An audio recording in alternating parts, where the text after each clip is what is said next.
దేవునికి స్తోత్రములు. మీ అందరికీ నా వందనములు. బాగున్నారా? దేవాది దేవుడు సిలువ వేయబడి పునరుద్ధానుడుగా తిరిగి లేచి సజీవుడుగా మనతో కూడా ఉన్నాడు. ఏ విషయంలో దుఃఖపడకండి, బాధపడకండి. ఆయన సమీపంగా ఉండే దేవుడు, మనకు తోడుగా ఉండే దేవుడు కనుక దిగులు పడకుండా మనం ప్రార్థించుకొని స్తుతిస్తూ కనపరుస్తూ ముందుకు సాగదాం. మరి వాక్య భాగాన్ని గత వారంలో వదిలేశాను కదా, అదే కంటిన్యూ చేస్తాము.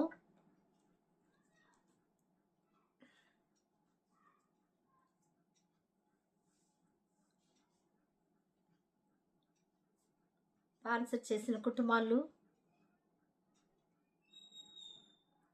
విశాలాక్షి సహోదరి, అలాగే ప్రియదర్శిని, శ్వేత, మనోహర్ వాళ్ళ పిల్లల కుటుంబాన్ని దేవుడు నిండుగా ఆశీర్వదించలాగన ప్రార్థిస్తాము. ఆ కుటుంబానికి నిండైన వందనాలు చెల్లించుకుంటున్నాను. ఎల్లోజరావు బ్రదరు శేఖర్, ఆ కుటుంబం కూడా నిండు వందనాలు చెల్లించుకుంటున్నాను. మళ్ళీ అరుణ ప్రభాకర్ రావు బ్రదరు సహోదరి, వాళ్ళు ప్రవీణ్ బాబుకు వివాహం కావాలి, కుమార్తెకి అమూల్యకు సంతానం కావాలి, ప్రార్థించండి. వాళ్ళ కుటుంబానికి కూడా నా నిండు వందనాలు చెల్లించుకుంటున్నాను.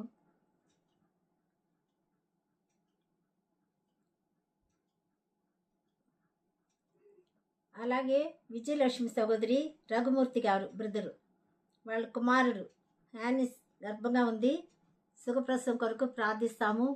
కుటుంబ క్షేమంగా ఉండాలని ప్రార్థిస్తాము. దేవునికి స్తోత్రములు.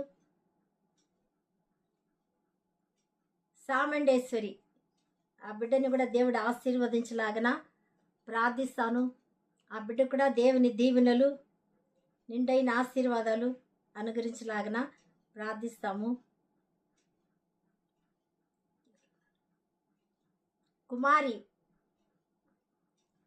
సహోదరి భూపతి బ్రదరు, ఆ కుటుంబానికి కూడా వాళ్ళ కుమార్తె అల్లుడు రక్షణ పొందాలా, దాని కొరకు కూడా ప్రార్థించండి. దేవునికి స్తోత్రం. వాక్యానికి వెళ్దాం.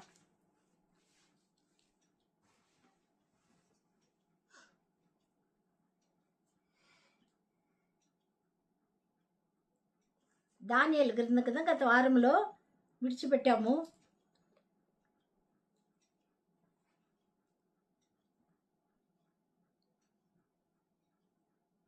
ఇరవై 6-20 వచనం దానియేలు గ్రంథం.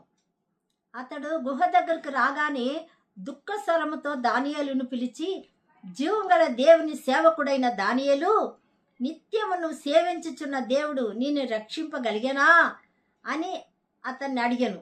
అందుకు దానియేలు, రాజు చిరంజీవి చిరకాలం జీవించగాక, వా సింహపు గుహలు వేస్తే రాజు చూడండి ఎట్లా చదువుతున్నాడు కదా, నువ్వు సేవించుచున్న దేవుడు నిన్ను రక్షించగలిగానా? నేను సేవించుచున్న దేవుడు నన్ను రక్షిస్తాడు. నరకం నుండి, అగ్నిగుండం నుండి, తీర్పు నుండి దాటి నిత్య జీవానికి యుగ యుగాల రాజ్య పరిపాలనకు నన్ను నడిపిస్తాడు. దేవునికి స్తోత్రం. ప్రియులారా, మీరు చూడండి ఎంత చక్కగా చిరంజీవి అలాగే అడుగుతాడు అనమాట. అయినా ఏమని అడుగుతాడు? రాజు చిరకాలం జీవించుగాక, నేను నా దేవుని దృష్టికి నిర్దోషినిగా కనపడితిని కనుక ఆయన తన దూతను పంపి సింహములు నాకు ఏ హానియు చేయకుండా వాటి నోళ్ళు మూయించాను. దేవునికి స్తోత్రం.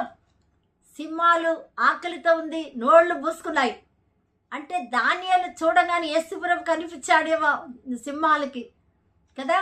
అయ్యో, నన్ను సృష్టించాడు కదా, ఆ జంతువులు సృష్టించాడు కదా, పక్షులు సృష్టించాడు, ప్రకృతిని సృష్టించాడు, సృష్టి యావత్తు సృష్టించిన దేవుడు మానవుడిగా ప్రత్యక్షమయ్యాడు.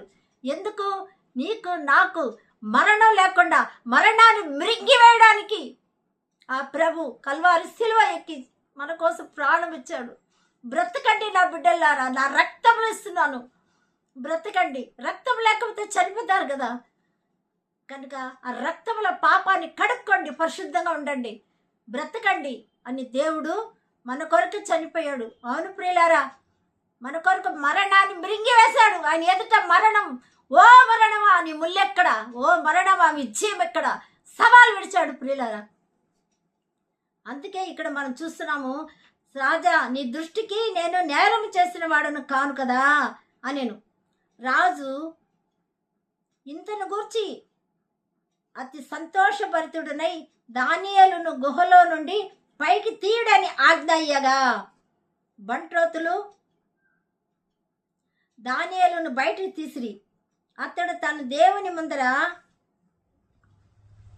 దేవుని యందు భయభక్తి గలవాడైనందున అతనికి ఏ హానియో కలుగలేదు. రాజు ఆజ్ఞ ఇయ్యగా దానియేలు మీద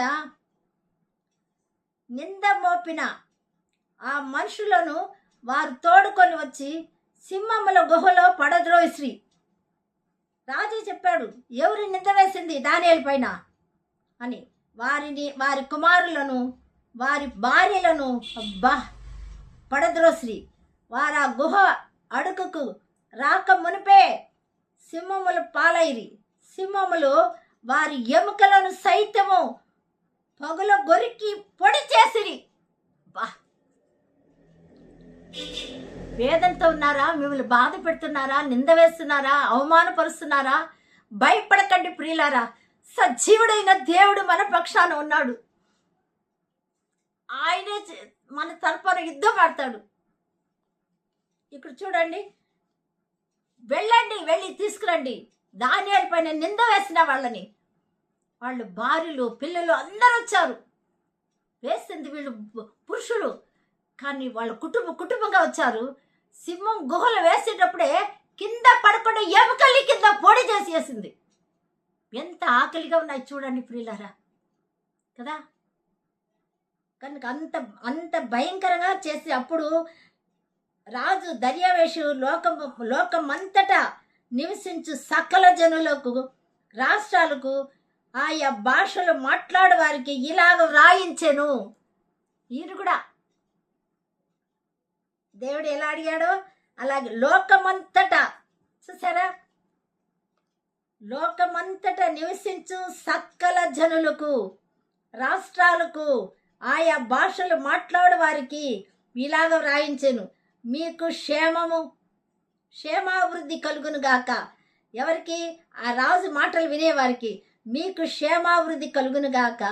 నా సముఖమున నియమించినది ఏమనగా, నా రాజ్యములోని సకల ప్రభుత్వముల యందుండు నివాసులు దానియేలు యొక్క దేవునికి భయపడుచు ఆయన సముఖమున వణుకుచుండవలెను. బా ఎంత చేశాడు చూసారా ప్రియులారా. ఇప్పుడున్న అధికారుల శాపానికి గురి అయిపోతారు. వాళ్ళు కొరికి పొడి చేసి వేయడానికి అప్పగించుకుంటారు. అదే ఇక్కడ చూడండి, రాజు ఎంత చక్కగా చెప్తున్నాడు. సకల ప్రభుత్వముల యందుండు నివాసులు దానియేలు యొక్క దేవునికి భయపడుచు ఆయన సముఖమున వణుకుచుండవలెను. ఆయనే జీవముగల దేవుడు, ఆయనే యుగయుగములుండు వాడు. ఆయన రాజ్యము నాశనము కానేరదు. ఆయన ఆధిపత్యము తుదబట్టుకుండును. ఆయన ఆధిపత్యం ఎలా ఉంటుంది? తుదబట్టుకు అంటే ఇంకా వేరే లేదు, అంతే, లాస్ట్ అంతే, అలా ఉంటుంది, యుగాలు ఉంటుంది ప్రియులారా. రాజు చెప్పాడు. మరి దానియేలు గురించి తెలుసుకున్న రాజు ఇలా చెప్పాడు. మరి భూమి మీద మనల్ని తెలుసుకున్న వాళ్ళు, ఇరుగు పొరుగు వాళ్ళు ఏం చెప్తున్నారు, మన ఇంట్లో వాళ్ళు ఏం చెప్తున్నారు, ఒకసారి మనల్ని మనం పరీక్షించుకుందాం.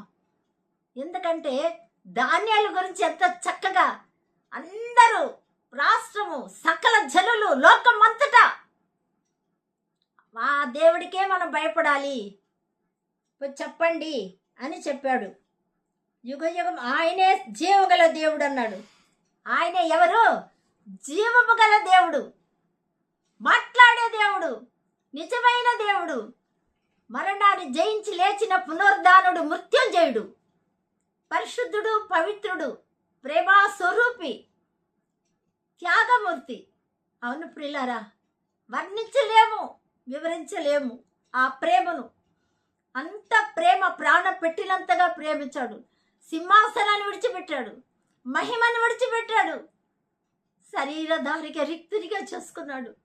మనల్ని ధనవంతులు చేయడానికి దరిద్రుడుగా పుట్టాడు. ఎంత ఎంత ఎంత ప్రేమ, ఎంత కరుణ, ఎంత దయ, ఎంత జాలి మన ప్రభుకు, మన కన్న తండ్రికి.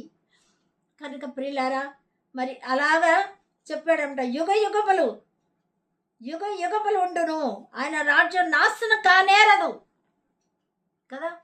కొంతమంది రాజ్యం పరిపాలిస్తారు, చేస్తారా లేదా? రకరకాలుగా ఉంటుంది, రకరకాలు. రాజ్యం ఎప్పుడు పోతుందా, ఇంకొక రాజ్యం వస్తుందా, ఏలే వాళ్ళు రాబోతున్నారు అని కాచుంటాం, ఎదురు చూస్తాం.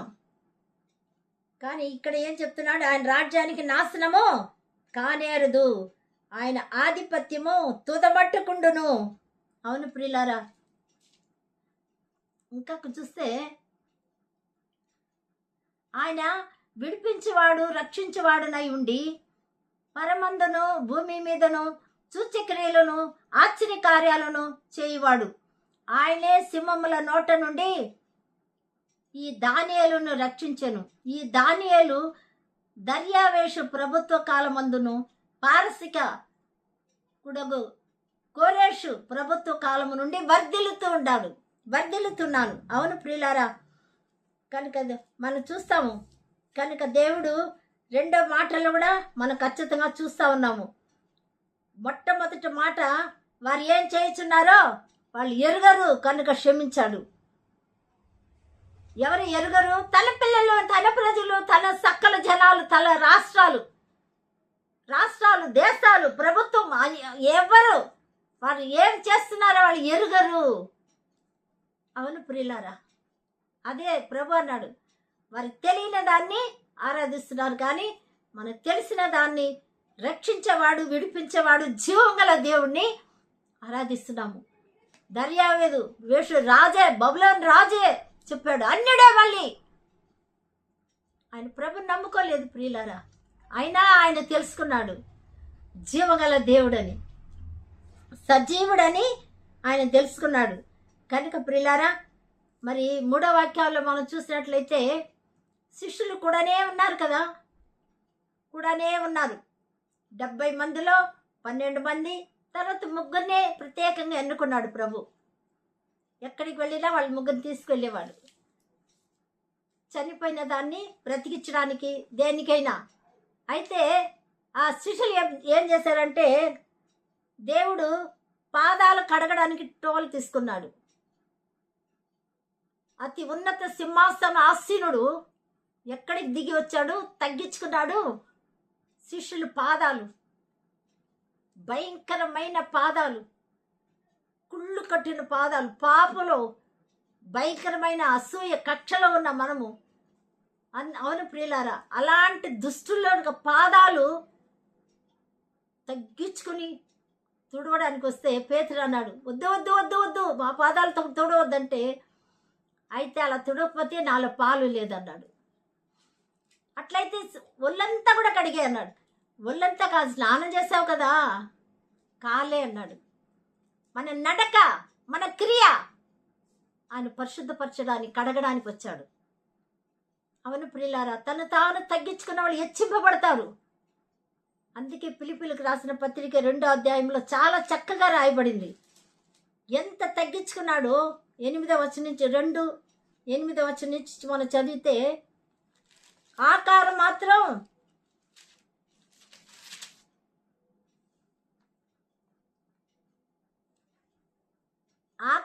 తను తాను మరియు ఆయన ఆకారమందు మనుషుడుగా కనపడి మరణము పొందినంతగా, ఆయన శిలువ మరణం పొందినంతగా విధేయత చూపిన వాడై తను తాను తగ్గించుకొనిను.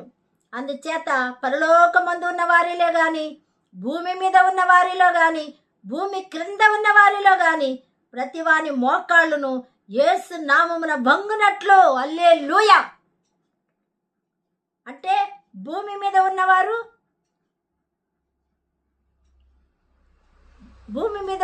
కానీ పరలోకమందు ఉన్న వారిలో కానీ కదా, భూమి క్రింద అని కూడా చూస్తున్నాము. ఎవరు వారు?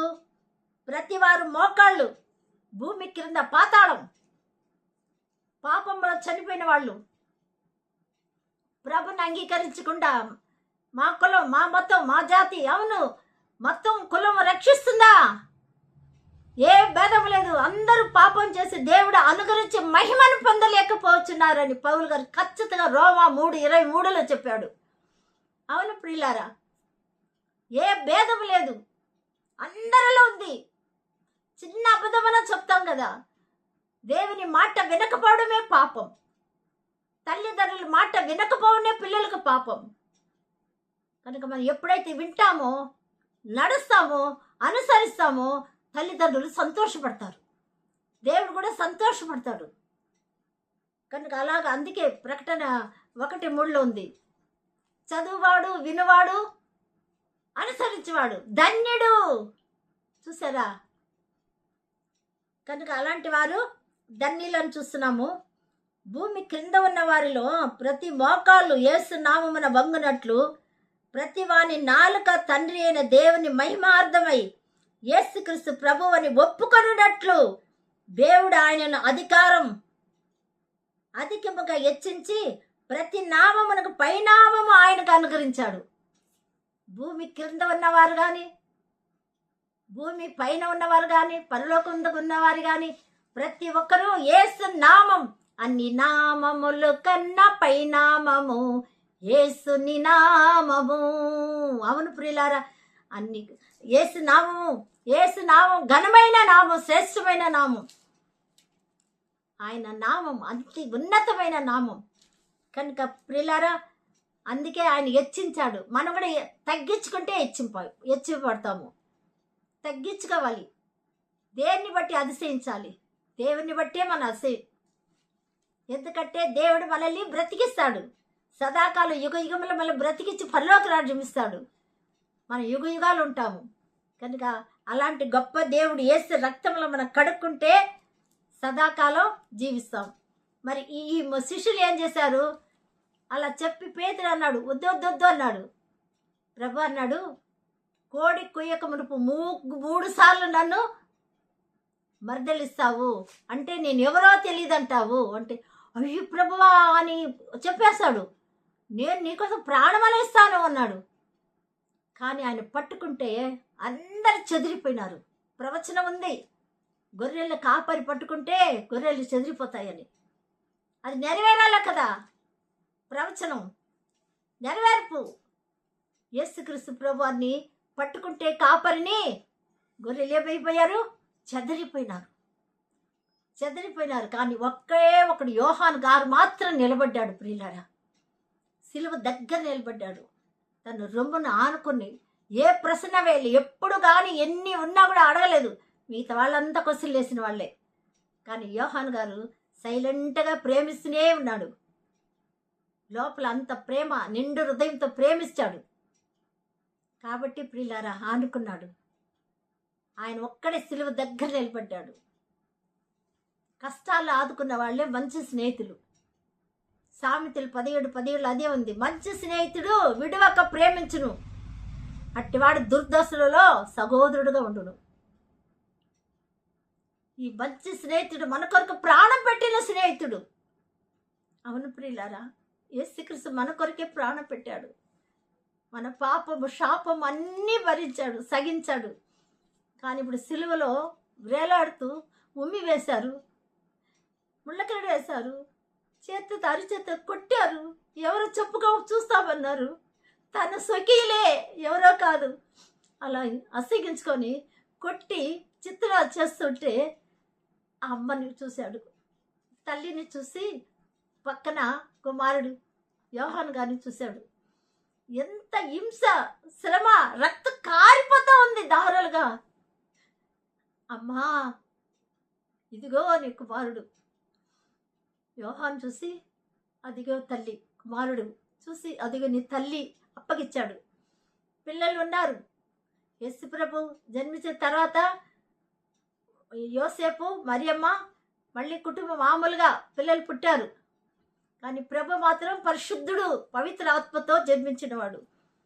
ఆమె రక్తంలో పుట్టలేదు, మరియమ్మ రక్తంలో లేదు ప్రియులారా.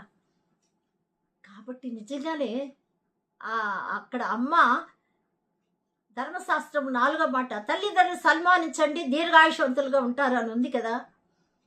కనుక ప్రభువారు ఆ ఆజ్ఞ అనుసరించాడు. ధర్మశాస్త్రాన్ని కొట్టివేయలేదు కానీ నెరవేర్చాడు. నిబంధన నెరవేర్చాడు. పాత నిబంధన ధర్మశాస్త్రం నెరవేర్చాడు. అందుకే వచ్చానన్నాడు. నెరవేర్చుట కొరకే నేను వచ్చానన్నాడు.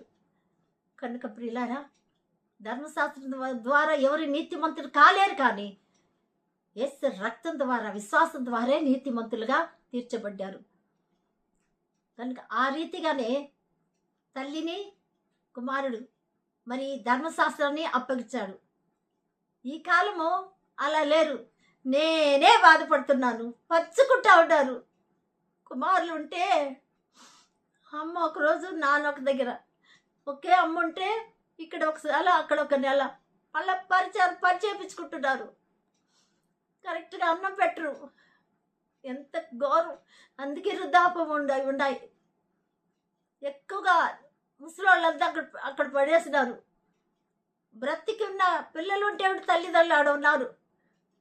కనుక పిల్లరా, దేవుడే నేర్పించాడు. యేసు ప్రభు ప్రేమామయుడు, కనికరగల దేవుడు, నమ్మదగిన దేవుడు. ఆయన చూపించాడు, నేర్పించాడు. తల్లిని మర్చిపోకుండా ఆ శ్రమల్లో, వేదనలో, బాధల్లో నలగొడుతుంటే, అవమానపరుస్తుంటే తల్లిని మర్చిపోలేదు. ప్రేమించిన శిష్యుని మర్చిపోలేదు, అప్పగించాడు.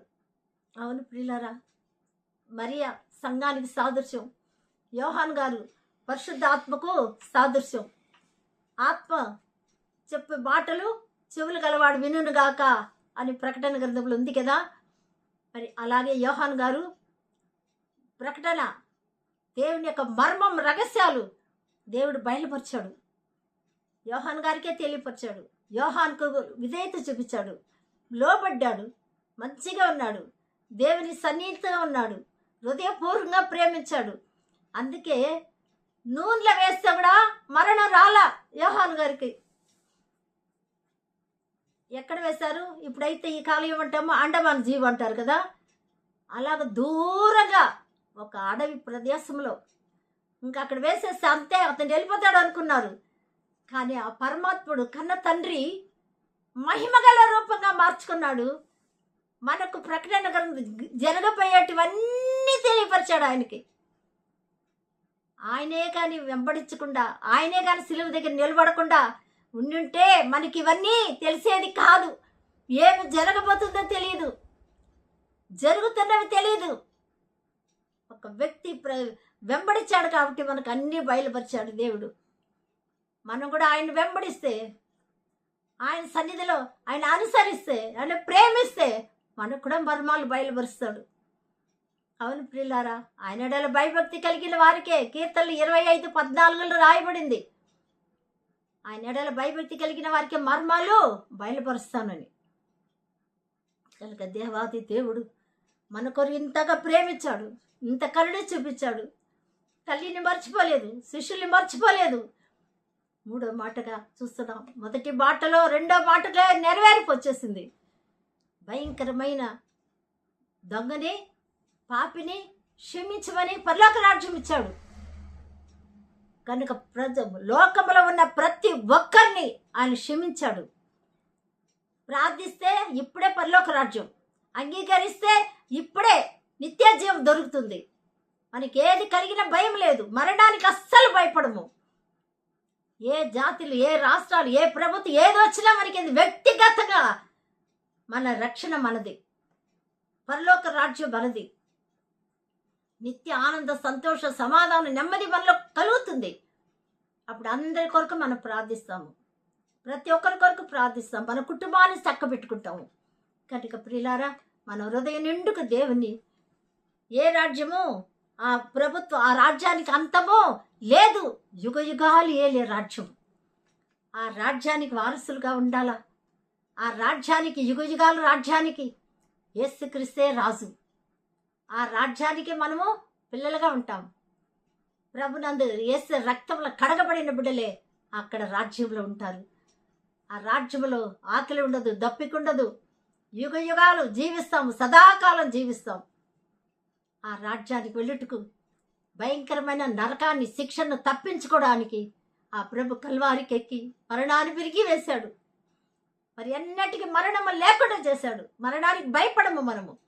అలాంటి గొప్ప భాగ్యాన్ని అనుగ్రహించే సజీవుడు, పునరుద్ధానుడు, మరణాన్ని జయించి లేచిన ప్రేమామూర్తి ఈ వాక్యమును మనలందరినీ ఆశీర్వదించి స్థిరపరిచి కాపాడను గాక. ఆమేన్. దయగల దేవా, కృపగల తండ్రి, సర్వశక్తిమంతుడా, నీకు వందనాలు, స్తోత్రము నాయనా. ప్రేమామయుడ విత్తిన వాక్య నీరు కట్టి ఫలింప చేయండి ప్రభ. ఎంతమంది విన్నారో వాళ్ళందరూ హృదయాల్లో నెమ్మది కలుగు చేయండి, రక్షణ కలుగు చేయండి, నిత్య జీవం దయచేయండి నాయన. అంగీకరించకుండా ఏలన చేసే వాళ్ళని కూడా మారు మనసు రక్షణ దయచేయండి అయినా. వాళ్ళకి తెలియదు ప్రభా, వాళ్ళు ఏం చేస్తారు వాళ్ళు ఎరుగరని మీరు సెలవిచ్చావు కనుక నాయన వాళ్ళు కూడా క్షమించి రక్షణ మారు మనసు కలుగు చేయండి నాయన. వాళ్ళ మీరే తల్లి దర్శించండి ప్రభా, అన్య జనాంగ దర్శించండి ప్రభా. యూదుల కొరకు కాదు, అన్య జనాంగం కొరకే వచ్చానన్నావు ప్రభా. ఇదిగో తండ్రి నాయన సెలవిచ్చినావు ప్రభా.